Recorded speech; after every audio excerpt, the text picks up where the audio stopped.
आप इस बात को बिलीव नहीं करते हो, मगर ये इस यात्रा का लक्ष्य पॉलिटिकल नहीं है।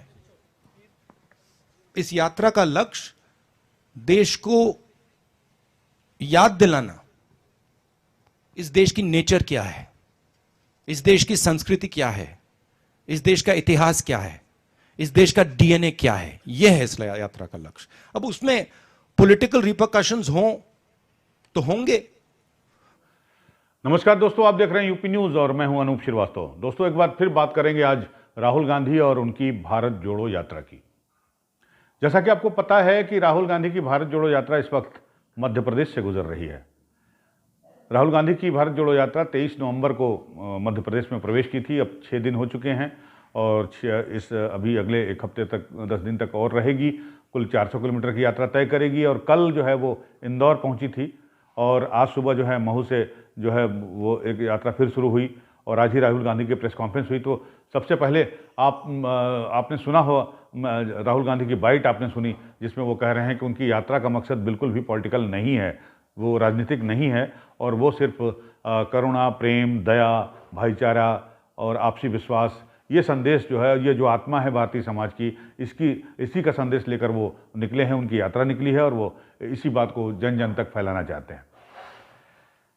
एक बात और है कि राहुल गांधी अपनी इस यात्रा के जरिए समाज के हर वर्ग से, हर तबके से जुड़ना चाह रहे हैं, जुड़ रहे हैं, लोगों से मिल रहे हैं, चाहे वो भील समाज के लोग हों और चाहे वो संविधान दिवस पर जो है बाबा साहब अम्बेडकर के यहाँ जाना का हो और उनके प्रतिमा पर माला चढ़ाने का हो, उनका स्मारक देखने का हो, और इसके साथ साथ मंदिर चाहे ओंकारेश्वर हो या उज्जैन का महाकालेश्वर हो, वहाँ का दर्शन करने की बात हो। तो हर तरीके से हर लोगों से मिलने की कोशिश कर रहे हैं, उन्हें समझने की कोशिश कर रहे हैं और अपनी बात उन तक पहुंचाने की कोशिश कर रहे हैं।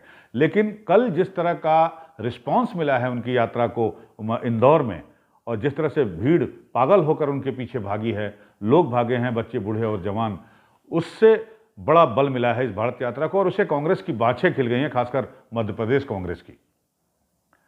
और इस व्यापक जन समर्थन को देखते हुए अब ये सवाल उठने लगा है कि क्या राहुल गांधी की भारत जोड़ो यात्रा मध्य प्रदेश में कांग्रेस की सत्ता की वापसी का दरवाजा खोल देगी? क्या कांग्रेस शिवराज सिंह चौहान का किला भेद पाएगी, आरएसएस का गढ़ भेद पाएगी? अगर कल की भीड़ और आज की भीड़ की बात करें हम, तो ऐसा लगता है कि कांग्रेसियों की जो उम्मीदें हैं वो आधारहीन नहीं हैं। लेकिन राहुल गांधी, फिर एक बार मैं कहूँगा कि राहुल गांधी फिर एक बार कह रहे हैं कि साहब हमारा ये मकसद बिल्कुल पॉलिटिकल नहीं है। तो सत्ता की वापसी में कांग्रेस के लिए अड़चनें क्या हैं? और पहली बात कि जो ये यात्रा का टेम्परामेंट है, ये क्या अगले साल नवंबर तक बरकरार रहेगा? क्योंकि 2018 नवंबर में ही जो है कांग्रेस सत्ता में आई थी। शिवराज सिंह चौहान जो पिछले 15 सालों से सत्ता पे काबिज थे, उनको हटाकर कांग्रेस की वापसी हुई थी। लेकिन कांग्रेस की सरकार जो है 15 महीने से ज़्यादा नहीं चल पाई। और क्यों नहीं चल पाई ये आप सबको पता है, क्योंकि जो कमलनाथ और ज्योतिरादित्य सिंधिया के बीच जो तलवारें खींची, तो उसका नतीजा ये हुआ कि ज्योतिरादित्य सिंधिया ने कांग्रेस को अलविदा कहा, भारतीय जनता पार्टी को ज्वाइन किया और अपने साथ जो विधायक ले गए उसके साथ जो है उन्होंने सत्ता में वापसी करा दी शिवराज सिंह चौहान की। तो क्या इस यात्रा के इस जन समर्थन के बूते पर या इसका टेम्परामेंट, इसका जो प्रभाव है वो अगले साल नवंबर के चुनाव तक रहेगा? कहना मुश्किल है, क्योंकि मुश्किल कांग्रेस के लिए इसलिए भी है कि कांग्रेस के पास ऐसा अभी कोई नेता नहीं है, ऐसा कोई जनाधार वाला नेता नहीं है जो इस टेम्परामेंट को अगले चुनाव तक बरकरार रखे। हालांकि चुनाव में अभी 1 साल है। लेकिन फिलहाल मध्य प्रदेश में अपने यात्रा को लेकर यात्रा में मिले जन समर्थन को लेकर राहुल गांधी ने क्या कहा, ये पहले आप सुन लीजिए और अपनी यात्रा के बारे में वो क्या कह रहे हैं वही सुन लीजिए। मध्य प्रदेश में जिस तरह का उनको रिस्पांस मिला है उससे वो कितने खुश हैं, इसे सुन लीजिए। उसके बाद फिर हम आपको बताएंगे कि क्या कमलनाथ और दिग्विजय सिंह के बलबूते कांग्रेस जो है वो सत्ता में वापसी कर पाएगी 2023 में। देखने वाली बात होगी। पहले आप ये बयान सुन लीजिए राहुल गांधी का एक बार फिर से। My answer to your question was, this yatra is aimed at sending a particular message across to the country. I am not thinking about anything other than completing this yatra and listening to the people of India while I'm walking this yatra. That's all I'm doing. Nothing else. I'm not thinking about Congress. I'm not thinking about organization. I'm not thinking about election. I'm not thinking about anything. This is, in my mind, this is tapasya. I'm not going to think about anything. This is my tapasya in my mind to stand up for the idea of India that is being attacked and destroyed. IBC से वत्सल श्रीवास्तव। राहुल जी नमस्कार। 2018 में आपकी सरकार बनी, यहाँ पे 15 महीने के बाद वो सरकार चली गई। परिस्थितियां बदली सर इस स्टेट की पॉलिटिकल पूरी तरीके से, और जब आप हिंदी हार्टलैंड में आ रहे थे तो क्या आपको उम्मीद थी कि इतना समर्थन या इतना उत्साह जो लोगों में मिला है आपको, वैसा मिल पाएगा यहाँ पे? मैं केरला से निकला तो मेरी माइंड में था कि भाई केरला को अब कोई नहीं हरा सकता। मतलब ये जो रिस्पांस मिला है केरला के बाद तो मिल ही नहीं सकता। महाराष्ट्र ने उनको गिरा दिया, और मैं सच बोलूं तो मुझे लग रहा है जो कल इंदौर में हुआ वो मैंने महाराष्ट्र में नहीं देखा। तो मुझे लग रहा है कि जो पब्लिक रिस्पांस मध्य प्रदेश में है वो बाकी स्टेटों से आगे है, ये मेरी फीलिंग है।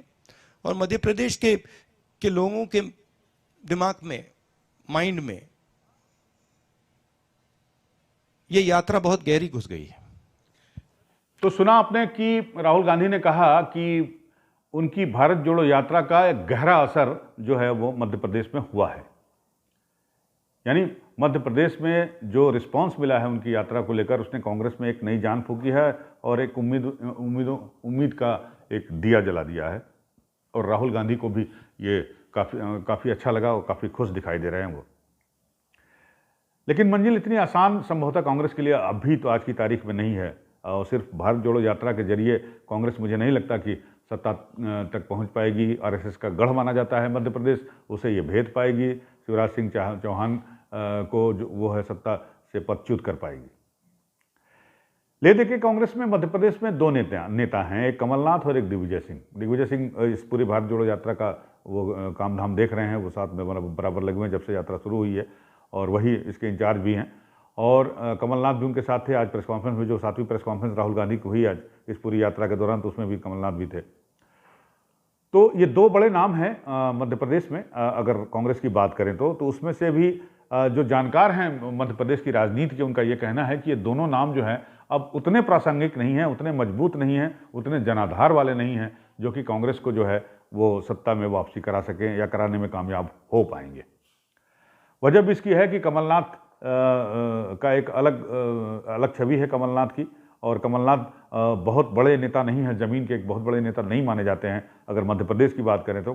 दिग्विजय सिंह की बात जरूर है, लेकिन भाजपा के साथ सबसे बड़ा प्लस पॉइंट यही है कि भाजपा जो है, दिग्विजय सिंह ने जो 10 साल शासन किया उसी का डर दिखा के या उसी की बुराइयां बता के या उसी की कमियां दिखा के जो है वो सत्ता में आई थी और लगातार 15 सालों तक काबिज रही सत्ता पे।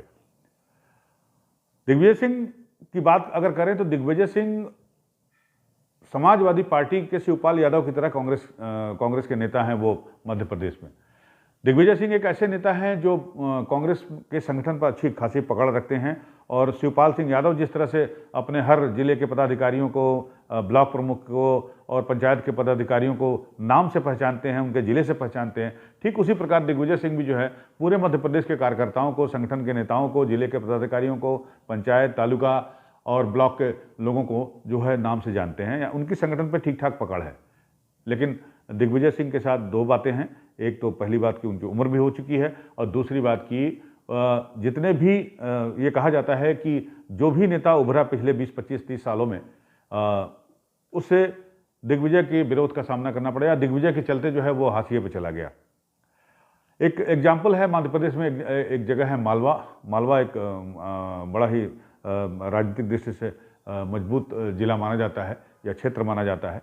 तो वहाँ से भी कांग्रेस के पास कोई बड़ा नेता नहीं हुआ। अगर प्रकाश चंद्र सेठी एक समय हुआ करते थे, उसके बाद से कोई नेता इनके पास नहीं आया, और उसकी वजह भी दिग्विजय सिंह को माना जाता है। और साथ ही साथ जो है वो अगर आप बात करें मधुरा से ज्योतिरादित्य सिंधिया की, तो ज्योतिरादित्य सिंधिया के जाने की वजह भी दिग्विजय सिंह को ही माना जाता है।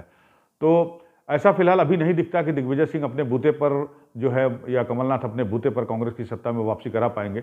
लेकिन फिलहाल अभी कहना कुछ भी जल्दबाजी होगी। पूरे 1 साल बचे हुए हैं अभी चुनाव में मध्य प्रदेश के, और जाहिर सी बात है कि इस बीच अगर आप अपना संगठन ये लोग मजबूत कर लेते हैं और ईमानदार कोशिश करते हैं तो हो सकता है कि अपने मंसूबे में कामयाब हो, नहीं तो ये तो निश्चित रूप से कहा जा सकता है कि मध्य प्रदेश भारतीय जनता पार्टी और आरएसएस दोनों का एक बेहद मजबूत गढ़ है जिसे भेदना कांग्रेस के लिए इतना आसान नहीं है। आज बस इतना ही। आप देखते रहिए यूपी न्यूज़। इसे लाइक करिए, सब्सक्राइब करिए। नमस्कार।